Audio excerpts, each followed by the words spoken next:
काफ़ी अरसे बाद मुझे उसकी कॉल आई। मुझे कहने लगी कि मैं तुम्हें मुकम्मल भूल चुकी हूँ। मेरा खुदा गवाह है कि निकाह नामे पर दस्तखत करते वक्त मुझे एक पल के लिए भी तुम्हारा ख्याल नहीं आया। मैंने पूरी नेक नियति और दयानतदारी से अपना आप किसी और के हवाले कर दिया। शादी की अगली सुबह जब मेरी सास ने मुझे सारे घर वालों के लिए नाश्ता बनाने को कहा तो मुझे एकदम से तुम्हारी याद आई। जब तुमने ये कहा था कि शादी के बाद तुम्हारी मेहंदी उतरने तक मैं किसी काम को हाथ तक नहीं लगाने दूंगा। गर्मी से बेहाल रात का खाना बनाकर घर वालों को दिया। जब मेरी बारी आई तो खाना खत्म हो गया और मेरे शौहर ने मुझसे खाने तक का पूछा नहीं। जिंदगी में पहली बार भूखे पेट सोते हुए मुझे तुम्हारी याद आई।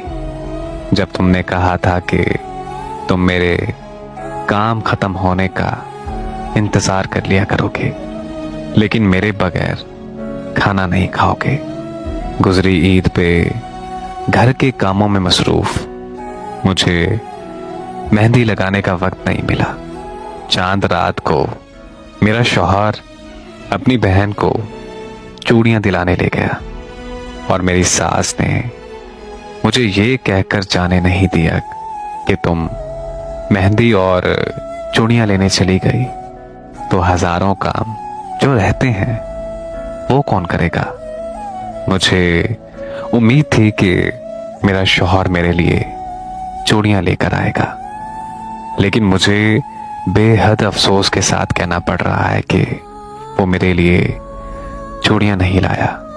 मुझे उस वक्त तुम्हारी इतनी याद आई कि मैं भागकर एक अलग कमरे में गई और जी भर कर रोती रही। जब जब भी मैं तुम्हें याद करती हूँ तो मेरी आंखें नम हो जाती हैं। लेकिन मैं क्या करूं?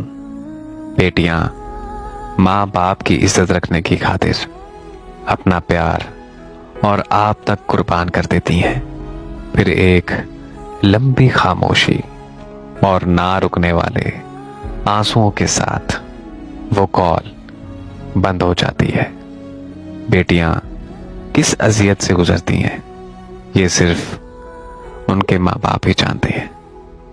बस मेरी दुआ है कि अल्लाह पाक हर बेटी के नसीब अच्छे करे। आमीन।